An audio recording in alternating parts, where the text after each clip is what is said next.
You were competent enough to get hired, competent enough to keep the job. So why does the promotion keep going to the guy who's mediocre but always in the right room?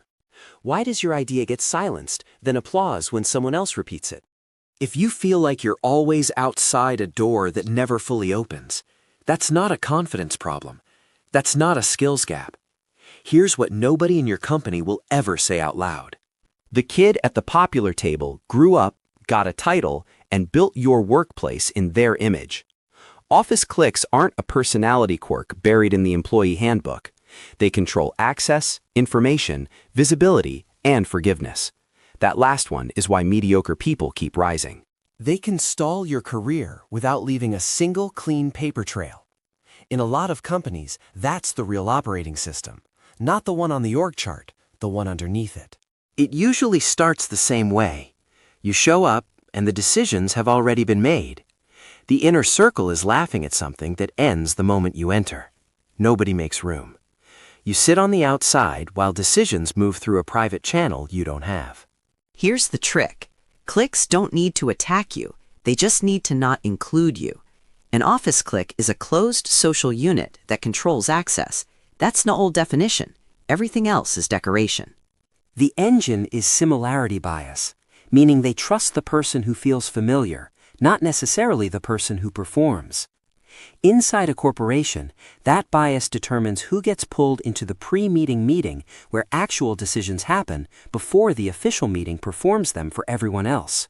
It determines whose message gets a reply versus a read receipt, whose name gets attached to the stretch assignment before it's ever posted. Remote work didn't fix any of this. It just moved the exclusion into private group chats and DMs you're not in. And corporate structure doesn't just allow it.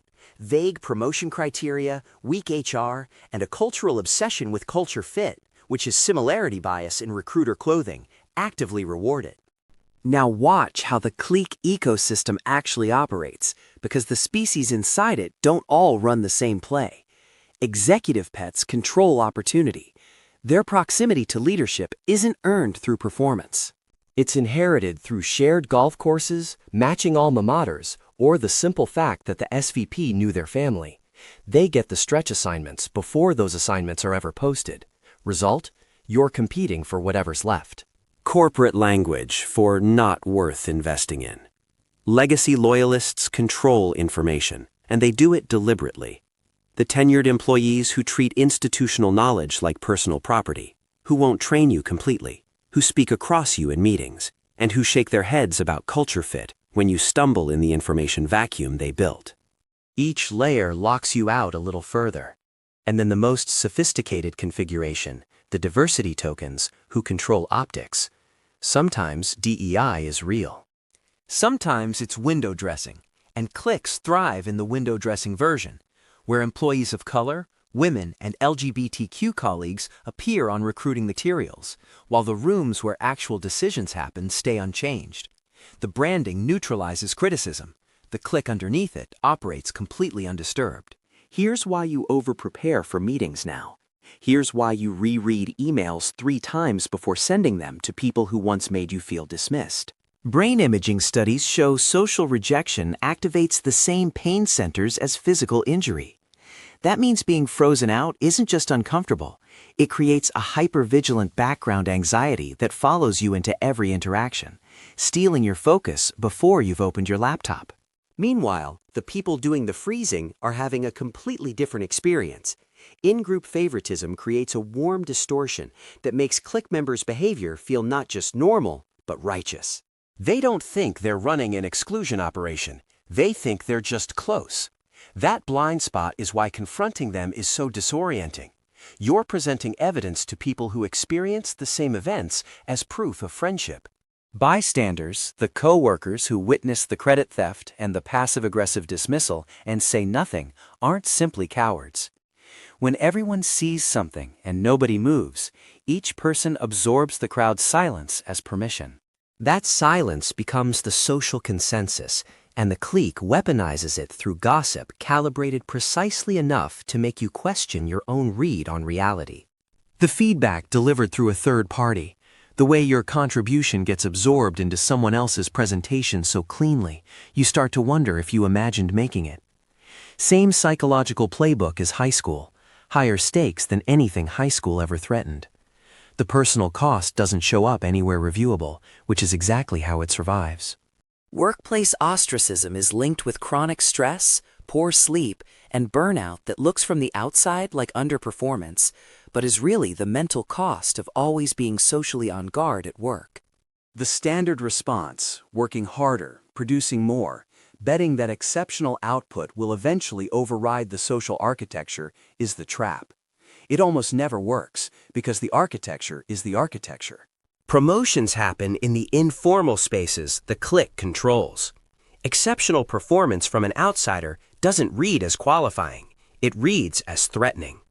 At the team level, cliques hoard information because shared information is diluted power.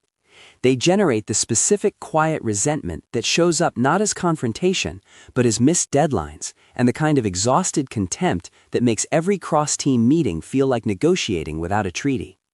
Organizations bleed turnover that nobody accurately diagnoses because the people who could explain why they left decide it's not worth the reference letter risk. Innovation narrows because the perspectives that got systematically excluded were the ones that didn't already sound like the room. The reason this persists at scale comes down to something American work culture won't audit about itself. The U.S. workplace is built for competition. Stack rankings, promotion tournaments, performance curves that explicitly require some people to lose so others can win. Those structures turn colleagues into rivals and make clique alliances survival strategy rather than genuine connection.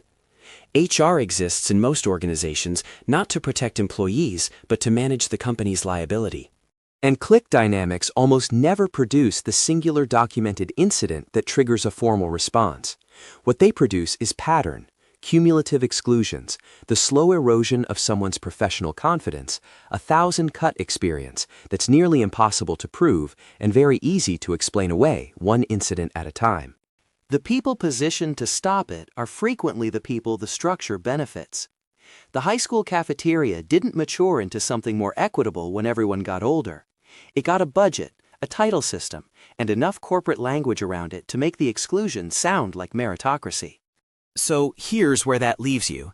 You now understand the actual mechanism, not a vague feeling that something's off, the specific system, who controls what, how it forms, what it costs you, and why the company lets it run. That knowledge changes how you move.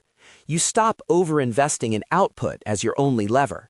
You stop assuming the best prepared person wins the room. You start paying attention to the pre-meeting meeting, to who gets information early and why, to where the real decisions are actually being made. You can't dismantle the system from outside it, but you can stop being surprised by it, and you can stop blaming yourself for outcomes that were decided before you ever walked in. The next video covers exactly what that looks like in practice, the specific moves that shift your position inside a clique-run environment without turning you into one of them. That's the part nobody talks about. We will.